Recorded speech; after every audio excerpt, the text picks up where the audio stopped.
Hello and welcome along once again to the Irish Rally Podcast. We are, of course, building up to the Carlow Stages Rally. Yesterday we had an interview with Mr. Tommy Randalls, which has gone down a treat with people.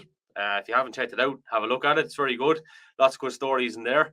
And we are in association again with the event sponsors this weekend, Sheehy Motor Group, Seven Oaks Hotel and Leisure Club, Brian Cement, of course, and then stage sponsors Code Red, Derek Cummins, Electrical and Mechanical Services, GK Print, National Automation Limited, in fact, Smith Trailers and Walsh School of Furniture. Now, I'm joined by an absolute character. Every sport needs characters. It's great to see this guy back. He was with us a couple of months ago, and he's going to jump on with us here now again. I know he's under serious pressure, but he's taking a bit of time out of his busy schedule while on the move to have a chat with us here at the podcast. Tim McNulty, how are you getting on? Well, how's things? Not too bad, not too bad. I suppose we've had good news from your point of view in terms of these right-hand drive R5s. Not that really it was more of an international thing, I think, than national. Correct me if I'm wrong, but good news nonetheless. How's things with you anyway? It's been a few months.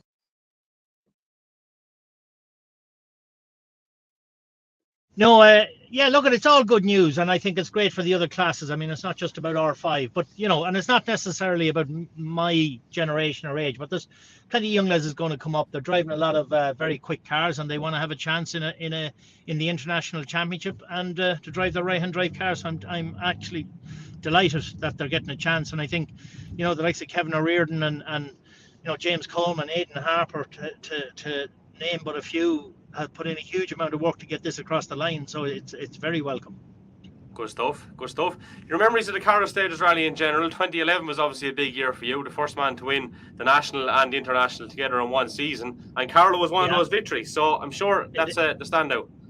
Well, when you go back down through Carlow, even in the Group A days or the Honda Civic days, or right back down to the Vauxhall Nova where we started, Carlow was always known as a very fast rally, and part of it because of, you know, you've Mount Leinster there, and it depends where the stages are, but you know, it's generally a dry rally. It's a good tarmac rally, but always very fast, from my memory anyway. It's been some time since you've been down this neck of the woods. The lads are looking forward to seeing you back around here. And the stages, I believe, are challenging. They're long stages, 2 done 3 times. So I'm sure you're looking forward to having a razz off them. Oh, absolutely. Look at we're still learning the car and you know, understanding what it can do, but we're getting a little bit quicker every time we go out and getting a little bit more confident, and certainly the bravery is still there even at this stage of my life. So it was a thing in the back of our minds, was that there from day one, but there's no question about that. So look, we're improving our notes. Would you believe it? Even from the old days, our notes have to change. This car goes through corners different to the Subaru. It doesn't understeer as much. So you've got to take a different approach. So that's all a learning curve. But, you know, with Paul beside me in the seat, and we bring a lot of experience. But, you know, we're racing a new generation of guys. They're very, very, very quick. And I would have to say probably quicker than we were going. Although Paul would say, you know, we were as quick in our day. But we're certainly getting up there. We're very happy with where we're seated. We're very happy with where we're running. You know, you've got to take your hats off to Josh and, you know, Michael Barrable, you know, Darren Gass, them international guys. I mean, they're on some mission. So to be nipping around at the back of them, I'm happy enough and really enjoying it. Good stuff. So yeah, in comparison to a few months ago in general, then you're feeling a bit more at home. You are enjoying it, as you said, and that is the main thing above everything, isn't it, Tim? Well, it is, and I went back to it for that reason. And I know so many people around the country, and you know, I don't golf or do much else. I'm known to have an odd gin and tonic or two, and we decided to go back and do a bit of rallying at this stage of life because of Irish rallying and the people we know around the country, and we do enjoy it. So, but I enjoy everything: the testing, the making the notes, meeting everyone. You know me, I love a bit of banter and crack, and maybe Derek McGarrity's running in front of me there. I'll certainly wind him up, or maybe just give him a little nudge with the bumper, just get the old days, get the bit of crack going, you know. Yeah, the reserve list is massive as well. There's been a huge interest in this, isn't there? In fairness.